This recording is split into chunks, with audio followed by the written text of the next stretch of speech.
Good morning students. आज हम शुरू करने जा रहे हैं एक्सरसाइज 8.2। प्रीवियस क्लास में हमने किया था 8.1 जिसमें हमने सॉल्यूशन निकाले थे बाय कैरेक्टरिस्टिक इक्वेशंस। अब मेरे पास है कॉशी प्रॉब्लम्स। इससे पहले जो मेरे पास second order partial differential equation थी उसके हमने सॉल्यूशन कई 6 चैप्टर में निकाले थे कैनोनिकल फॉर्म से, ठीक है। और जो अब मेरे पास प्रॉब्लम्स हैं उनके हमें सॉल्यूशन निकालने हैं with given partial differential equation and some certain conditions. Now we have to use this condition to find the solution of partial differential equation. Now solution of problem that involves both a partial differential equation and certain conditions। तो हमें ऐसी partial differential equation solve करनी है जिसमें हमें कुछ conditions given होंगी, ठीक है। जो मेरी conditions given होगी उनको हम initial condition कहते हैं। और जो मेरी initial value problem क्या होगी, all conditions initial value problem all conditions relate to single value of independent variable। जो मेरे पास पार्शियल डिफरेंशियल इक्वेशन गिवन होगी उसमें जो इंडिपेंडेंट वेरिएबल होगा उसकी अगर हम सिंगल वैल्यू की बात करते हैं तो अब हम उसको इनिशियल वैल्यू प्रॉब्लम बोल देते हैं, ठीक है। तो जो मेरी कॉशी प्रॉब्लम है ये भी मेरी इनिशियल वैल्यू प्रॉब्लम है with some initial conditions mean some associated conditions. जो मेरी ये कॉशी प्रॉब्लम होगी मीन्स इनिशियल वैल्यू प्रॉब्लम होगी वो कैसी होगी, किस फॉर्म की होगी, capital R into R plus capital S into S plus capital T into T plus F of X Y Z P Q. Means function जो मेरा होगा वो एक्स वाई जेड और पी क्यू में होगा, हॉल इक्वल्स टू 0। अब इस तरह की हमने कॉशी प्रॉब्लम्स को सॉल्व करने हैं। इस इक्वेशन को सॉल्व करने के लिए हमें सबसे पहले कैनोनिकल फॉर्म निकालनी होगी जो कि हमने चैप्टर 6 में सीखी है। सेम वही प्रोसीजर, कैनोनिकल फॉर्म बनानी है, कैनोनिकल फॉर्म के बाद उसका सॉल्यूशन निकालना है, ठीक है। सॉल्यूशंस निकालने के बाद जो हमें इनिशियल कंडीशन गिवन होंगी, जो सम कंडीशंस गिवन होगी उनका यूज़ करके उनको पुट करके सॉल्यूशन फाइंड आउट करना है। मीन्स 50% मेरा काम प्रीवियस चैप्टर्स का है, ठीक है। और फिर उसके बाद हमने कंडीशंस का यूज़ करना है। अब मेरे पास एग्जाम्पल फर्स्ट है। एग्जाम्पल फर्स्ट क्या कहते हैं कि solve the Cauchy problem describe by the equation. Equation क्या है, z का partial derivative with respect to x।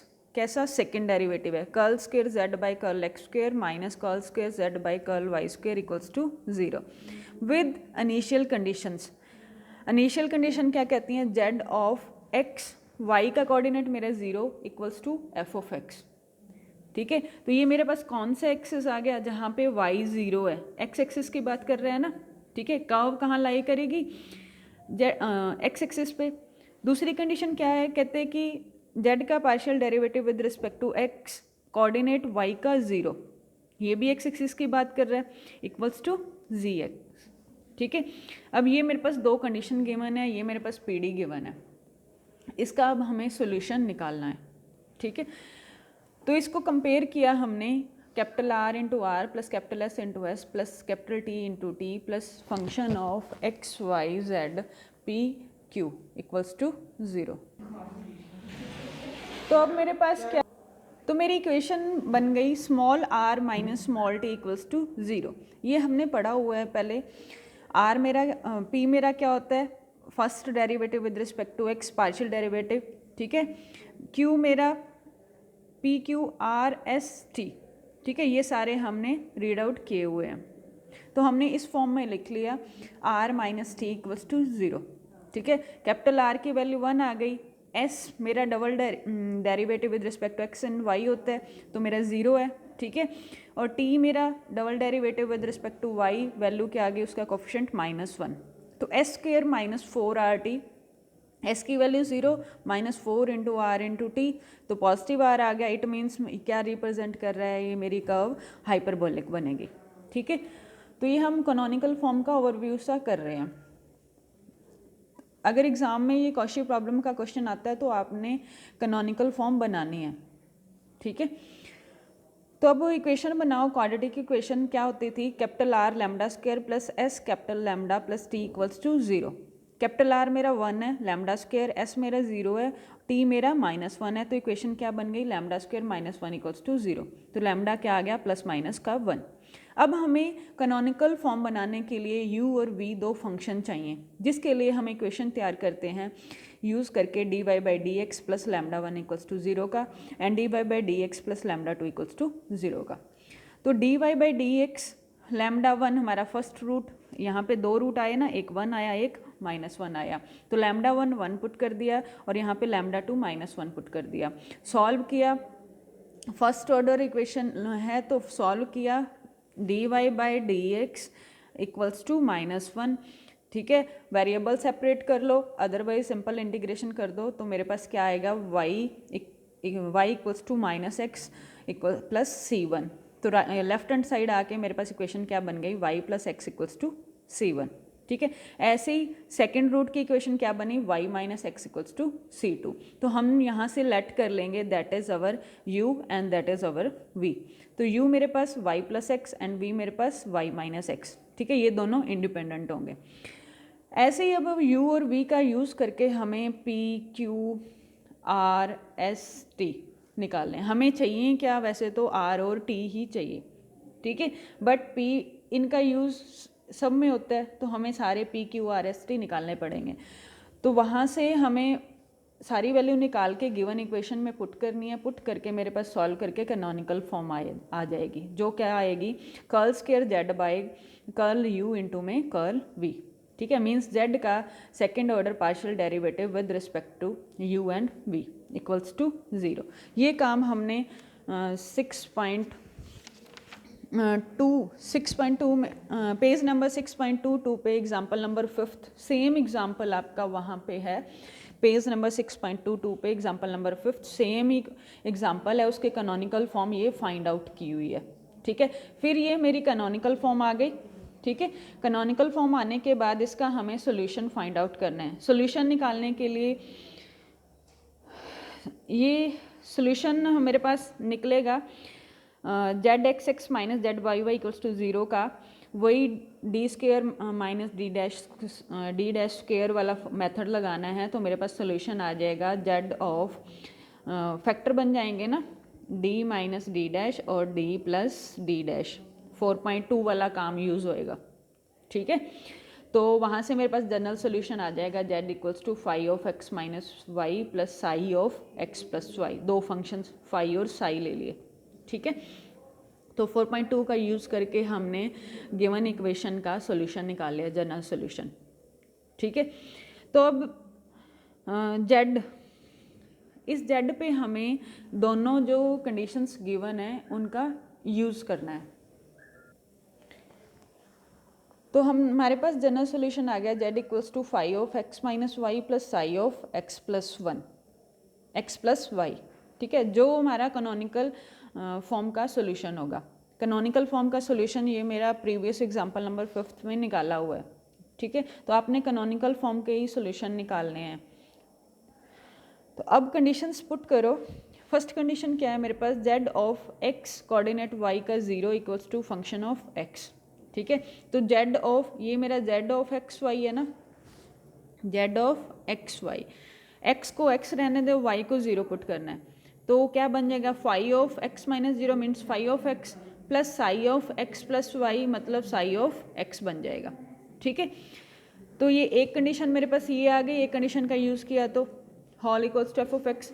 दूसरी कंडीशन क्या है, कहते हैं कि जेड का partial derivative with respect to Y करना है। तो इसका हम with respect to Y derivative करेंगे तो फाई फंक्शन का phi dash X minus Y हो जाएगा, विद रिस्पेक्ट टू वाई कर रहे हैं तो माइनस वाई का -1 आ जाएगा।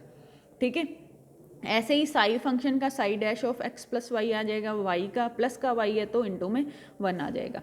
ठीक है, तो जब हमने वाई को 0 पुट किया तो जेड वाई की वैल्यू क्या आ जाएगी, जी ऑफ एक्स पुट कर दी, और वाई को हमें क्या पुट करना है, 0 माइनस का phi dash of X plus psi dash of X. ठीक है, तो ये मेरे पास दो इक्वेशंस आ गई। अब यहाँ पे देखो सॉल्व करने के लिए ये विदाउट डेरिवेटिव किया और ये डेरिवेटिव किया, तो पहले हमें डेरिवेटिव रिमूव करना है। यहाँ से डेरिवेटिव रिमूव करने के लिए हम इंटीग्रेशन का यूज़ कर सकते हैं। तो हमने इंटीग्रेशन का यूज़ किया, इंटीग्रेट किया 0 to x पे, तो इंटीग्रेशन साइन लग जाएगा g ऑफ x पे। ठीक है, हम इंटीग्रेशन x वेरिएबल में ले रहे हैं, तो यहाँ पे वेरिएबल आपका चेंज हो जाएगा, जो उसको रिप्लेस कर दिया g ऑफ t इंटू में dt। ठीक है, t की लिमिट हमें 0 to x। अब देखो इसको सॉल्व करोगे तो इंटीग्रेशन सॉल्व करोगे t में आएगा, फिर हम लिमिट्स पुट करेंगे तो हमारा x में बचेगा। हमें x का ही फंक्शन लेके चलना है ना। ठीक है, तो इसलिए हमने यहाँ पे वेरिएबल चेंज कर दिया। अगर यहाँ पे x में ही रहने देते तो हमारा ये लिमिट्स में कोई डिफरेंस ना दिखता। ठीक है, तो ये सिर्फ रिप्लेस किया है। और यहाँ पे इंटीग्रेशन डेरिवेटिव आपको पता है एंटी होते हैं, माइनस का 5x बच गया, यहाँ पे साई ऑफ x बच गया। तो मेरे पास इक्वेशन क्या आ गई, माइनस का 5x plus psi of x equals to whole integration 0 to x g ऑफ t dt। ठीक है, और पहले मेरे पास z ऑफ x 0 से ये कंडीशन आई थी, phi of x plus psi of x equals to F X. इन दोनों इक्वेशंस को हम ऐड सब्ट्रैक्ट कर सकते हैं। जब ऐड करेंगे तो phi of x cancel out हो जाएगा, मेरे पास बचेगा क्या, 2 ऑफ साई ऑफ x बचेगा। ठीक है, तो जो क्या आ गया, F of x plus 0 to x g ऑफ t dt। ठीक है, साई ऑफ x की वैल्यू निकाल ली हमने यहाँ से। ऐसे ही जब इनको सब्ट्रैक्ट करेंगे दोनों इक्वेशंस को, तो मेरे पास फाई ऑफ x आ जाएगा। तो मेरे पास यहाँ से फाई ऑफ एक्स क्या आ गया, 1/2 F of x by subtracting आया, -1/2 0 to x g ऑफ t dt। ठीक है, तो अब मेरे पास फाई ऑफ एक्स भी आ गया, साई ऑफ एक्स भी आ गया। मेरे पास जनरल सोल्यूशन क्या था, phi of X minus Y था, प्लस का psi of X plus Y था। तो अब हमने फाई ऑफ एक्स को कन्वर्ट करना है phi of X minus Y में। इट मीन्स एक्स को रिप्लेस कर दें किससे, एक्स माइनस वाई से। ठीक है, तो मेरे पास ये जनरल सोल्यूशन था, x को रिप्लेस कर दिया किससे, x माइनस वाई से। तो मेरे पास क्या बन गया, 1/2 F of x minus Y, minus का 1/2 इंटीग्रेशन 0 to x था, तो x माइनस वाई हो गया g ऑफ t dt। इसमें कोई चेंज नहीं आएगा। ठीक है, तो अब ऐसे ही साई हमें क्या चाहिए, जनरल सोल्यूशन में psi of x plus Y चाहिए, तो साई फंक्शन में x को रिप्लेस कर दो x प्लस वाई से। तो क्या बन गया, psi of x plus Y is equals to 1/2 F of x plus Y plus 1/2 0 to x plus Y. x था तो वो x प्लस वाई से रिप्लेस हो गया g ऑफ t dt। ठीक है, तो अब सोल्यूशन क्या है था मेरे पास, जेड ऑफ दोनों फंक्शंस का हमें एडिशन करना है, तो दोनों को ऐड कर दिया। ऐड किया तो 1/2 कॉमन ले लिया, F of X minus Y plus F of X plus Y. ठीक है, प्लस 1/2 और यहाँ पे क्या बचेगा, 0 to x plus Y G of T D T, minus का integration 0 to x minus Y G of D T T D T. ठीक है, तो इसको आप कंबाइन करके भी लिख सकते हो। कंबाइन करके क्या लिखोगे, 1/2 integration lower limit upper limit G of T D T. ठीक है, प्लस में आगे वाला ये सारा। अब ये जो हमने, ये मेरा फर्स्ट एग्जांपल था, ऐसे ही सारी आपकी एक्सरसाइज है। अब इसमें हमने देखा कि जो मेरे पास ये कंडीशंस थी, ये जो मेरी कंडीशंस हैं, इनको हम कॉशी कंडीशंस भी बोल देते हैं। ठीक है, कॉशी प्रॉब्लम कर रहे हैं ना, तो कॉशी प्रॉब्लम में हम कंडीशंस को हम कॉशी कंडीशंस भी बोल देते हैं। और जो हमने ये प्रॉब्लम की है, z का with double derivative with respect to x और z का double derivative with respect to y equals to 0 with conditions. कौन सी कंडीशंस थी, z of x 0 equals to f and z of z का derivative y 0 equals to G of x। ये मेरी क्या है, वन डायमेंशनल इक्वेशन है, जो कि क्या कहलाती है, वेव इक्वेशन, जो नेक्स्ट चैप्टर में आप पढ़ोगे। ठीक है, वेव इक्वेशन, हीट इक्वेशंस के बारे में पढ़ोगे नेक्स्ट चैप्टर 9th में। तो इस टाइप की जो मेरी इक्वेशन होगी वो मेरी क्या कहलाएगी, वन डायमेंशनल वेव इक्वेशन। ठीक है, कंडीशंस होनी ज़रूरी है।